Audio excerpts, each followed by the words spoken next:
All of you. I hope आप सब लोग खैर खैरियत से होंगे। मेरा नाम मोहम्मद बिलाल हुसैन है और आप मेरा यूट्यूब चैनल देख रहे हैं ड्रीम गाइडर।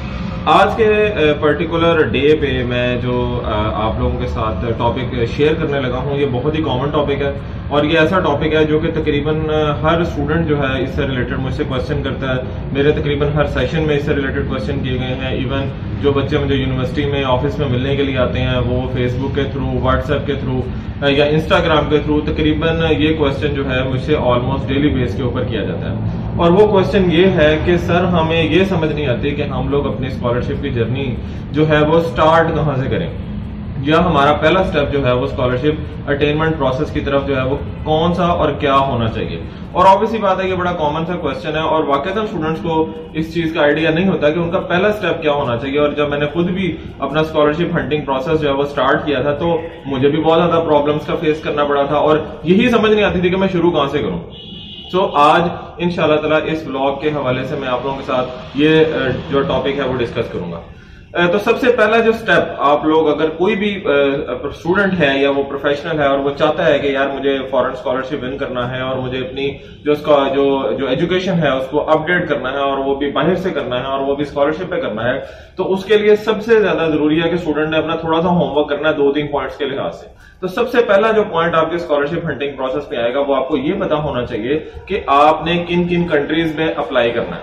देखिए, सबसे इंपॉर्टेंट चीज ये होती है कि जब आपको ये पता होगा कि आपने किस किस कंट्री में अप्लाई करना है तो आपकी जो सर्चिंग है वो आसान हो जाती है। उसका जो रोड मैप होता है ना स्कॉलरशिप फंडिंग प्रोसेस का, वो आसान हो जाता है। अब अक्सर स्टूडेंट्स जो मेरे पास आते हैं ना वो मोस्टली वो रॉ फॉर्म में होते हैं या प्रोफेशनल्स भी रॉ फॉर्म में होते हैं, तो वो कहते हैं कि सर हमें कुछ भी नहीं पता, आपने ही हमें बताना है। तो उनको मैं यही कहता हूं कि सबसे पहले आप लोग ये फाइनलाइज कर लें कि आपने किस किस कंट्री के लिए जो है वो स्कॉलरशिप के लिए अप्लाई करना है और कोशिश करें कि आप कम से कम 5 से 6 कंट्रीज कम से कम अपने ऑप्शन रखें 5 से 6 कंट्रीज के लिए कि भाई मुझे इस कंट्री के लिए भी अप्लाई करना है, इसके लिए भी करना है, इसके लिए भी करना है और इसके लिए भी करना है। कभी भी किसी एक कंट्री पर स्टिक होकर नहीं बैठ जाना, क्योंकि अक्सरियत जो स्टूडेंट्स या प्रोफेशनल्स जो ज्यादातर मुझसे कांटेक्ट करते हैं वो कहते हैं कि जनाब हमने अमेरिका ही जाना है या हमने यूके ही जाना है या हमने कनाडा ही जाना है या हमने न्यूजीलैंड जाना है। यानी कि सबकी कोशिश होती है कि जनाब या तो हम इंग्लिश स्पीकिंग कंट्री में जाएं या अगर हम जाएं तो हम यूरोप में जाएं। तो देखें, उसके लिए सबसे इंपॉर्टेंट चीज आपको यह पता होनी चाहिए कि आपका अपना जो सीवी है वो कितना स्ट्रांग है, आप प्रोफेशनली कितने ज्यादा स्ट्रांग है। अगर आपको लगता है कि यार मेरा प्रोफाइल इतना ज्यादा स्ट्रांग है कि मैं सिर्फ इन्हीं कंट्रीज में जा सकता हूं और इन्हीं कंट्रीज में अप्लाई कर सकता हूं, तो आप जरूर करें। लेकिन एक चीज ध्यान में रखने की जरूरत है कि अगर आप लोग इन कंट्रीज में जाना चाहते हैं तो हर बंदा इन कंट्रीज में जाना चाहता है, क्योंकि जाहिर सी बात है इंग्लिश स्पीकिंग कंट्री है तो इसके अंदर फिर हर चीज जो है वो आसान हो जाती है, लैंग्वेज ऑफ कम्युनिकेशन आसान हो जाती है, आगे जॉब अपॉर्चुनिटीज के हवाले से भी चीजें आसान हो जाती हैं। सो हर बंदे की ये ख्वाहिश होती है कि वो किसी इंग्लिश स्पीकिंग कंट्री में जाए। लेकिन मैं जो रिकमेंड करता हूं स्टूडेंट्स को भी और प्रोफेशनल्स को भी कि आप अपनी जो चॉइसेस हैं कंट्रीज की, जहां जहां भी आप अप्लाई करना चाहते हैं उसको थोड़ा सा ब्रॉड रखें। उसमें आपके फर्स्ट चॉइस कंट्रीज में होने चाहिए, आपके सेकंड चॉइस कंट्रीज में होने चाहिए और आपके थर्ड चॉइस कंट्रीज में होना चाहिए। बल्कि 6 कंट्रीज के बजाय मेरी कोशिश होती है कि मैं स्टूडेंट से कहूं आप 8 या 9 कंट्रीज कम से कम अपनी लिस्ट में रखें कि यार चलो अगर एक कंट्री में मैं अप्लाई करूंगा वहां नहीं हुआ तो दूसरे कंट्री में भी साथ ही अप्लाई कर दें, तीसरे में भी कर दें, चौथे में भी कर दें। तो जितनी जगह आप लोग करेंगे उतना ज्यादा आपके चांसेस जो है ना वो इंप्रूव होंगे। तो मेरी जो पहली आप लोगों का सजेशन है कि आप लोगों ने अपनी जो कंट्री ऑफ चॉइस है जहां पे आप स्कॉलरशिप के लिए अप्लाई करना चाह रहे हैं वो आपके माइंड में क्लियर होना चाहिए कि किस किस कंट्री में करना है। अब लाइक फॉर एग्जांपल अगर आप एक लिस्ट बनाते हैं तो फर्स्ट चॉइस कंट्रीज जनाब फर्ज कर लें जनाब आपके फर्स्ट चॉइस कंट्रीज में हम डाल लेते हैं कि जी आप जाना चाहते हैं यूएसए जाना चाहते हैं या इंग्लैंड जाना चाहते हैं, ऑस्ट्रेलिया कर लें, कनाडा कर लें, न्यूजीलैंड कर लें, जर्मनी कर लें।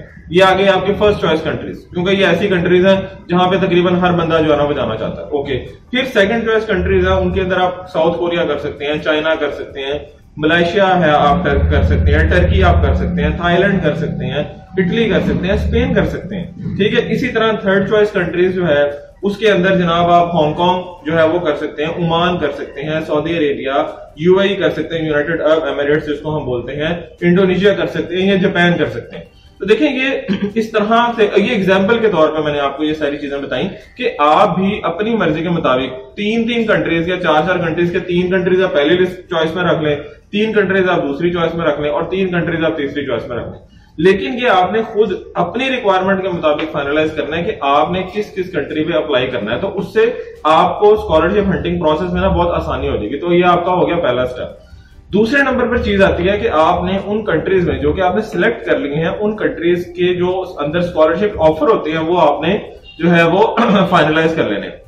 मिसाल के तौर पे कुछ कंट्रीज ऐसे होते हैं जहां 3 या 4 तरह के स्कॉलरशिप जो है ना वो ऑफर होते हैं। अब आपको ये पता होना चाहिए कि यार इस पर्टिकुलर कंट्री में आपने किस स्कॉलरशिप प्रोग्राम के ऊपर अप्लाई करना है, ठीक है। तो अगेन जैसे कि मैंने अपने पिछले व्लॉग्स में आप लोगों को कहा, जो कि टाइप्स ऑफ स्कॉलरशिप्स के अंदर मैंने डिस्क्राइब भी किया था, जिसका लिंक आपको डिस्क्रिप्शन के अंदर जो है वो मिल जाएगा। तो उसके अंदर मैंने कहा था कि आप कोशिश करें कि आप फुली फंडेड और गवर्नमेंट बेस्ड स्कॉलरशिप्स के ऊपर अप्लाई करें, क्योंकि वो अमूमन स्कॉलरशिप बल्क में आती है, उनमें तकरीबन हर फील्ड ऑफ स्टडी जो होती है वो कवर अप होती है। इसलिए उन स्कॉलरशिप्स के ऊपर अप्लाई करना और उनका स्कॉलरशिप को विन करना जो है वो निस्बतन दूसरे स्कॉलरशिप्स के मुकाबले में निस्बतन जो है उसमें चांसेस जो है वो ज्यादा होते हैं।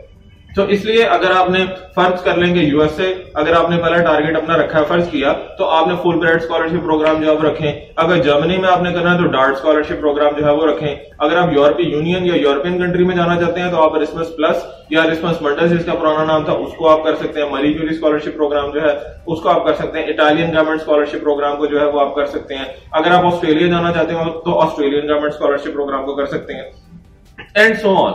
इसी तरह चाइना में चाइनीज गवर्नमेंट स्कॉलरशिप प्रोग्राम है, कोरिया में कोरियन गवर्नमेंट स्कॉलरशिप प्रोग्राम है, टर्की में टर्किश गवर्नमेंट स्कॉलरशिप प्रोग्राम है, मलेशिया में मलेशियन गवर्नमेंट स्कॉलरशिप प्रोग्राम है। तो आपको ये पता होना चाहिए पहले कि आपने किस किस कंट्री में अप्लाई करना है स्कॉलरशिप विन करने के लिए। नंबर 2, उस कंट्री में किस स्कॉलरशिप पर आपने अप्लाई करना है, ताकि आपका जो एक फ्लो है ना, आपका स्टेप बाय स्टेप जो है ना चीजें आप जो है ना वो करते हैं।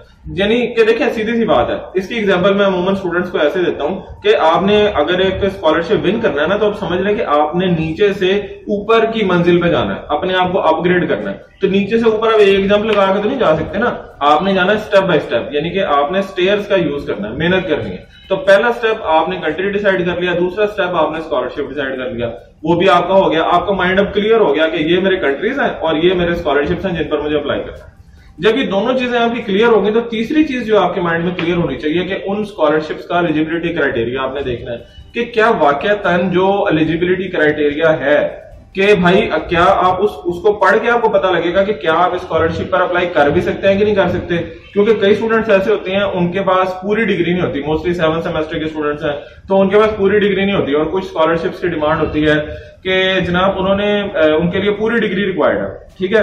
तो आप स्टूडेंट कहे जी मुझे 7 सेमेस्टर में स्कॉलरशिप पे अप्लाई करना है, तो वो नहीं कर पाएगा। अब वो मेहनत सारी शुरू कर दे लेकिन वो एलिजिबिलिटी क्राइटेरिया पड़े ही ना, तो फिर वो मसला उसके लिए बन जाएगा, समझ रहे। या बाज़ स्टूडेंट्स के डॉक्यूमेंट्स ही पूरे नहीं होते, कुछ स्कॉलरशिप्स में पूरी डिग्री मांग लेते हैं। डीएमसी एक अलग चीज है, डिटेल मार्क्स सर्टिफिकेट्स, तो वहां पे वो डिग्री मांग लेते हैं। अब स्टूडेंट्स के पास अमूमन डिग्री नहीं होती, तो वो डिग्री नहीं होती तो वो बाकी सारा कुछ करते रहते हैं, एट द एंड पता लगता है कि डिग्री तो है ही नहीं, तो वो सारी पीछे मेहनत की गई जो होती है ना वो सारी की सारी बेकार हो जाती है। सो इसलिए आप लोगों ने जो तीसरा स्टेप आ जाता है कि आपने उन स्कॉलरशिप्स का एलिजिबिलिटी क्राइटेरिया देखना है कि क्या भाई इस पर्टिकुलर स्कॉलरशिप प्रोग्राम जो कि आपने चूज किया है, क्या इसके ऊपर आप अप्लाई भी कर सकते हैं कि नहीं कर सकते। उस तरह फिर क्या होगा कि आपके पॉइंट्स आते जाएंगे, आपके माइंड में क्लियर होते जाएंगे कि भाई इसका एलिजिबिलिटी क्राइटेरिया में ये पॉइंट्स हैं और उनको मैं आराम से ऐसे ऐसे करके फिल कर सकता हूं।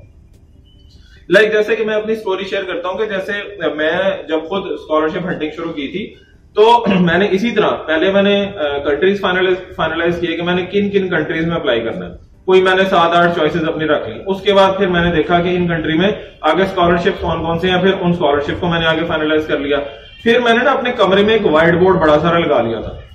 उस व्हाइट बोर्ड के अंदर मैंने क्या किया कि मैंने हर कंट्री या वो जो स्कॉलरशिप था उस पर्टिकुलर स्कॉलरशिप का जो नाम था और उसका एलिजिबिलिटी क्राइटेरिया जो है ना व्हाइट बोर्ड के एक साइड पे लिख लिया, दूसरे स्कॉलरशिप का उसके साथ लिख लिया, तीसरे स्कॉलरशिप का उसके साथ, चौथे का उसके साथ। फिर जो जो डॉक्यूमेंट मैं पूरा करता जाता था ना उसको मैं टिक करता जाता था, ठीक है जी। उससे मुझे फिर फायदा ये हुआ कि हर वक्त मेरे सामने जो है ना एक प्लान ऑफ वर्क रहता था कि यार ये पर्टिकुलर स्कॉलरशिप प्रोग्राम है या ये है मखसूस और इसकी ये चीजें जो है मैं फुलफिल कर चुका हूँ, ठीक है जी, और ये मेरी रैटिंग है। और जिसको मैं कंप्लीट कर लेता था, डन करके उसको मैं रेज कर देता था कि ये मेरा अप्लाई हो गया, तो दूसरा मैं उसकी जगह लिख लेता था। तो इस तरह करते करते करते मैंने कोई पहले साल जैसे कि मैंने बताया कि मैंने 10 जगह पर जो है ना वो अप्लाई किया था।